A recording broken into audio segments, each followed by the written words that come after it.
Inside America's Boardrooms, the informational show for board members and corporate secretaries.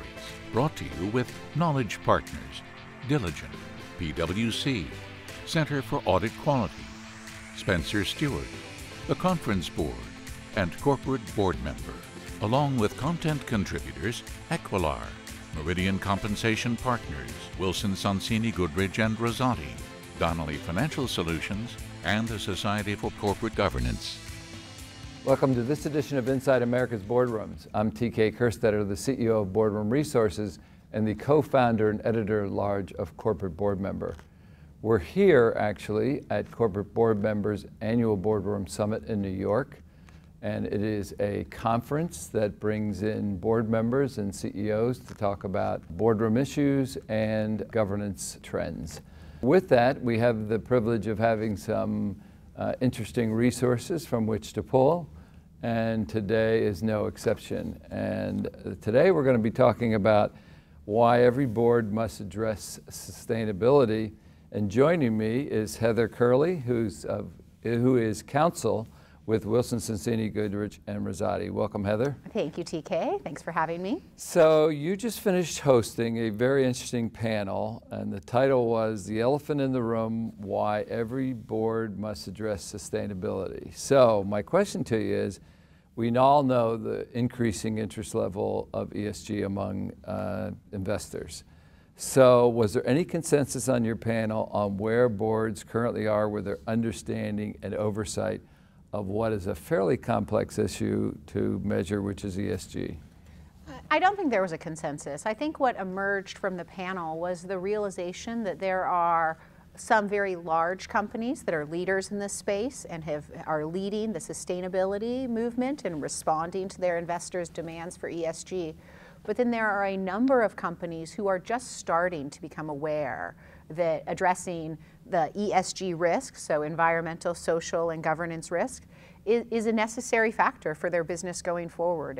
And whether you're looking at it from a material risk disclosure perspective, or if you're looking at ESG to pursue strategic business opportunities, I think what our audience walked away realizing is that the ESG issue is both large and material. And so the first task is to get your arms around it and understand what the material risks are that each individual company is facing.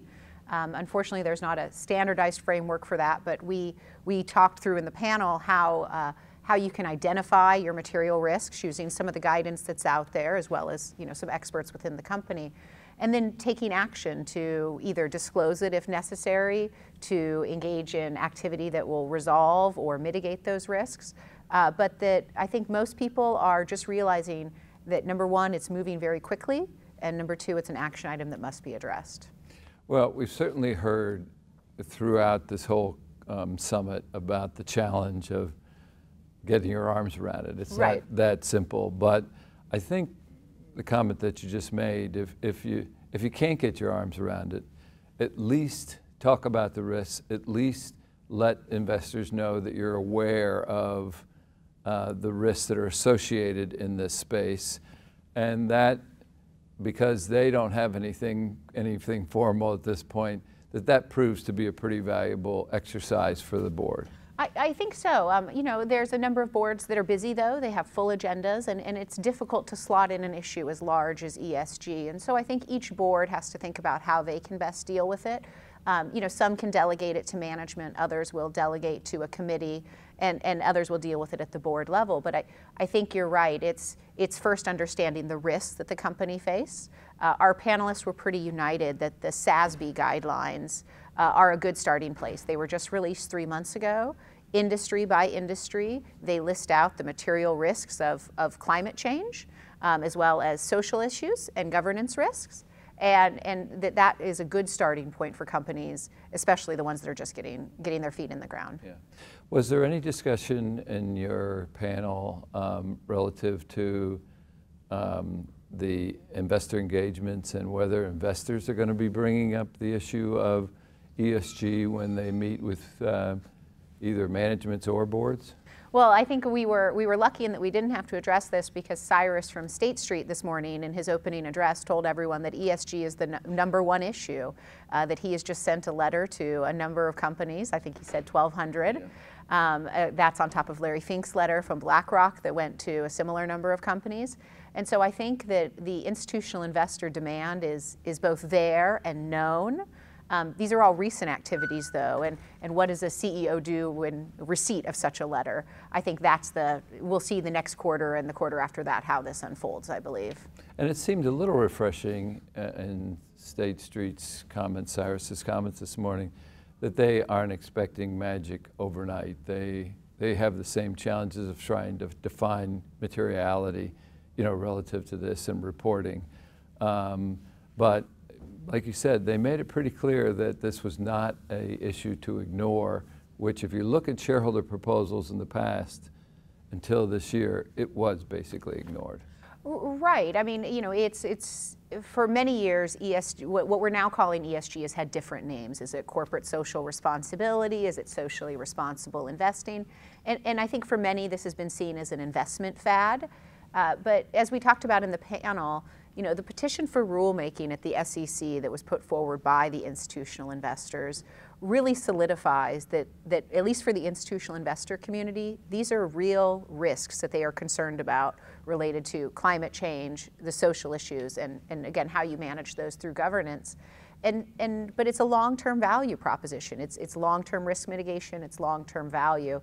And I think what the institutional investors are wanting to see is that companies are starting to respond, that they're getting the resources in place, that they're putting in place the personnel to address these issues. I don't know if we're quite to the level of disclosure yet, but I think over the next year, I would expect that investors will be demanding that companies show some action has been taken and not that it's continued to be ignored. So would you guess that in the course of your panel that it looked like there was deer in headlights kind of look back to the panel, or was there some perception? Because you told me that when you asked for a show of hands of who had climate on their agenda, that only about 30% of the hands went up. So what was your impression of what people are walking away with? Well, we were really lucky to have on our panel some leaders in the area. We had Catharine Ellingsen at Republic Services, and Republic Services really leading sustainability at the issuer level. We had Veena Ramani from Ceres, as well as Mark Tulay from Sustainability Risk Advisors. And so we had a great panel. I will say there was a lot of deer in headlights from the audience. And there was a question you referenced the question I debated asking the audience of, is climate change on your board agenda? Climate change is, of course, part of the E of ESG. Right. It's not the only issue of ESG, but it's a big one. And of the respondents, 70% said climate change is not on their agenda. And that's a trend in society, but I think what we're seeing in this demand for the ESG action is that can no longer be the trend in the boardroom, that boards are going to have to address climate change and determine, does their company face a risk from climate change? And I think up till now, that's been a hard and maybe even controversial question to ask. Well, that's certainly what I'm taking away from this summit.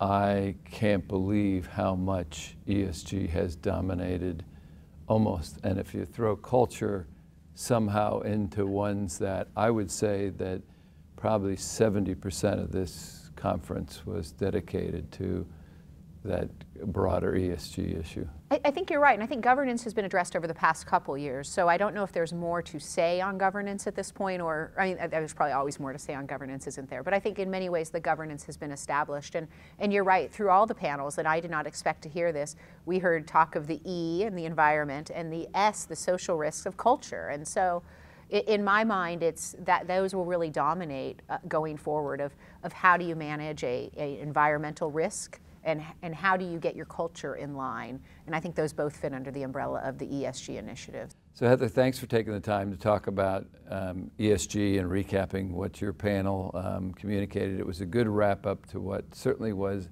a key topic to the conference. So thanks for joining us. And thanks for having me. And that will conclude this edition of Inside America's Boardrooms. We hope you enjoyed the show. We'll be back again next week when we take another look at a critical topic that'll help you be a better board member or committee member. So we'll see you then. Join us again next week for Inside America's Boardrooms, brought to you with Knowledge Partners, Diligent, PwC, Center for Audit Quality, Spencer Stewart, the Conference Board, and Corporate Board Member, along with content contributors Equilar, Meridian Compensation Partners, Wilson Sonsini Goodrich Rosati, Donnelly Financial Solutions, and the Society for Corporate Governance.